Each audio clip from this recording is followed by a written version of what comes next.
Hamlet could never meet Shakespeare. C.S. Lewis once made this observation, pointing out that William Shakespeare knew all there was to know about Hamlet, the character he invented. He knew his fears, he knew his hopes, he knew all of his motivations. He put the words in his mouth, the paths beneath his feet, shaped the whole world that he was living in. Shakespeare knew all there was to know about Hamlet, but Hamlet could not meet Shakespeare. He could hear the echoes of his creator in all of the dialogue and see the fingerprints on the setting around him, but there was no way for the character to break out of the play and off of the page and into the world of the playwright.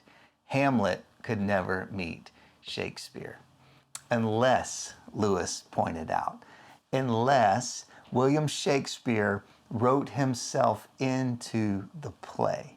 If the creator made himself one of the characters and stepped into the story, then he could interact with the cast. They could see him, they could hear him, they could touch him. Then and only then could Hamlet meet Shakespeare. Now we know that every analogy breaks down somewhere, and any analogy about God falls apart at an accelerated pace. But I think this is a hint towards the mystery of the incarnation, when God himself becomes one of us, when the Creator steps into the story and takes on the lead role, when the author becomes the protagonist. During this season of Advent, the 4 weeks that lead up to the moment of Christmas and the culmination of that hope, we are walking on this journey together. It's a journey of anticipation, it's a journey of waiting, it's a journey of longing for that moment, the scandalous turn in the story that we never could have imagined or foreseen coming. That moment when God becomes one of us to set the world right and to rescue us, bringing us redemption through his life, through his death, and through his resurrection. Our hope that we find in Jesus. As we walk on that journey together through these 4 weeks, we are going to look through the lens of the 4 Gospels. We'll take one of the Gospels each week and see how that Gospel writer is telling that story to us. And so we're going to begin at the opening of our New Testaments with the Gospel of Matthew. And Matthew begins his story this way. Matthew chapter 1, verse 1. A record of the genealogy of Jesus the Messiah, the son of David, the son of Abraham. And we're going to stop right there. That's only one verse. It's only the opening line of Matthew's narrative about the arrival of Jesus. But this one line is weighed down with so much significance and hope. And so for the next little bit here, we're just going to unpack this together and take it piece by piece. We're going to start with that statement about this being the genealogy of Jesus the Messiah. Jesus the Messiah. We know right off the bat here that Matthew is speaking to a primarily Jewish audience. That's part of the reason why he begins his account with a genealogy, tracing all the way back through Israel's history and Israel's shared story. And then he calls Jesus right from the beginning this title, Jesus the Messiah. This is a significant title in so many ways, and it tells us where this story is about to go and what the story of Jesus is going to be about. The word Messiah has a Hebrew origin to it, and it means anointed one. Also, often Jesus is referred to as the Christ. That is the Greek version of the same term, also meaning anointed one. And this tells us and reminds us and orients us in Israel's story and that hope and longing for this rescuer, this anointed one of God who is coming to set the people free, who is coming to bring redemption to God's people. They were waiting, they were longing They were hoping for this Messiah. That sense of anointed one crosses several different genres in their mindset and in their way of thinking and in their way of seeing their own history. The prophets would have been seen as anointed by God to speak God's word through the power of God's Spirit. The priests would have been seen as anointed to carry out that function and role among the people and in the community. But most significantly, this term of anointed one had become attached to the king, specifically one king, David. And that's where we move to the next piece of the story here. Jesus, the Messiah, and then Matthew says he is the son of David. This is so significant on multiple levels. One, it does recall the story of David being anointed as king by the prophet Samuel. And so there's the connection there. But also it connects to this promise and this hope of this covenant that God makes with David, this promise that God makes with David for the people and for the entire world, where he promises him and covenants with him that a descendant of David will sit on the throne of Israel forever. And there was so much of their hope and longing tied up in this. And so right from the beginning, Matthew is telling us this is the kind of story, this is where we are headed. Jesus, the Messiah, the son of David. Yes, we are longing for a king, but not just any kind of king, a specific kind of king. And we have a picture in our minds already of what this is going to look like.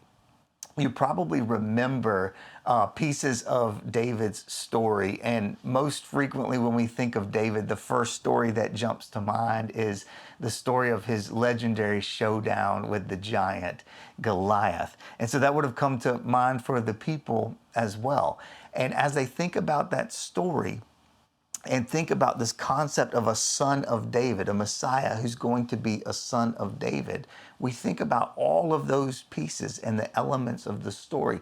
The fact that at that point David was overlooked, the fact that David is a shepherd who is coming out of obscurity, the fact that David is not the kind of warrior that the people were expecting or even hoping for, the fact that David was an unlikely leader working with an unexpected kind of instrument, right? And moving in an unconventional kind of strategy. And so when Matthew refers to Jesus as a son of David, so many of those pieces start to come together in our minds, and he is preparing us for the kind of story that we are about to see. Someone who many would have overlooked, a king coming out of obscurity, an unlikely kind of leader, an unconventional kind of strategy for victory, right? And so he's setting that up and he's telling us, listen, if you thought that facing down a giant with stones and a sling was an odd way to go about things, wait until you see how this story happens. Even wilder than that is going to be the strategy of a virgin singing a lullaby over her child. So Matthew chapter 1, verse 1 is preparing us for the kind of story that this is going to be, what it looks like when the author steps into the story, takes on the lead role as the protagonist. Jesus, the Messiah, the son of David. And then the next piece of this line here, the next part of it, the son of Abraham. And between these two designations of son of David and son of Abraham, Matthew is pulling together so much of this background and history of the people of Israel. They trace their heritage all the way back to Abraham. They saw themselves as the children of Abraham, as the fulfillment of God's promise and covenant that he made with Abraham. We most often think of that in terms of Genesis chapter 15, when God makes a covenant with Abraham and Sarah, who at this point are in so many ways, in profound and real ways, living out the story of Advent, living out the reality of Advent. They had been waiting, they had been longing, they had been hoping. And in Genesis chapter 15, God makes this covenant and seals a covenant with Abraham and tells him, this is the sign and symbol of the covenant. Look up into the sky and try to count the stars. Can you count them? Of course you cannot. And that is what your offspring and reach is going to look like. That is how abundant and overflowing the blessing is going to be through your life. Your children will outnumber the stars in the sky. It's a beautiful picture that God gives to Abraham, and to attach that picture to that covenant and to that promise. Because every single night, night after night after night after night, as they're waiting, as they're hoping, as they're longing, they have this reminder that shows up in the sky. The stars in the sky, the symbols and the signs of God's promise and covenant with his people. And Jesus, as we see here in Matthew chapter 1, verse 1, is the ultimate culmination and the ultimate fulfillment of that hope and of that promise. Jesus is the brightest star in Abraham's sky.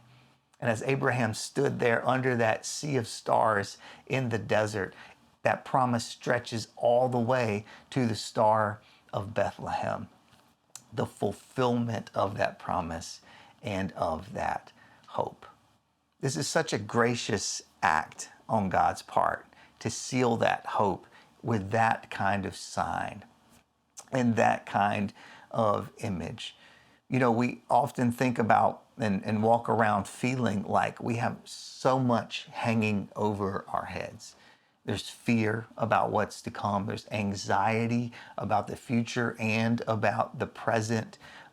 There is guilt. There is shame. Oftentimes, as we carry our past around with us, it just feels like all of that is hanging over our heads.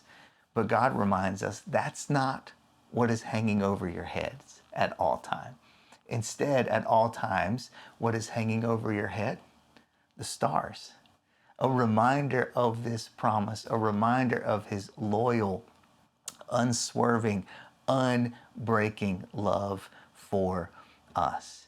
And can any one of us pull a single star out of the sky? No, absolutely not. We can no more break that covenant of love than we could pull down the sky itself. Such a gracious move on God's part to seal that promise with that kind of image and picture. The stars are over us at all times, even when we can't see them. The promise is there and the hope is there. It also strikes me that in the Jewish mindset, the day doesn't begin with morning.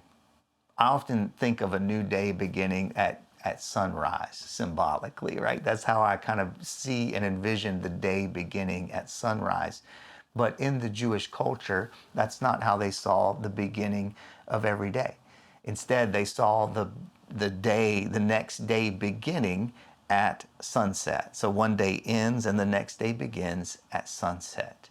So at the beginning of every single day, the stars returned to remind them of this promise and of this hope. And Matthew is telling us that for all of this longing, for all of this waiting, for all of this hoping, the moment is almost here.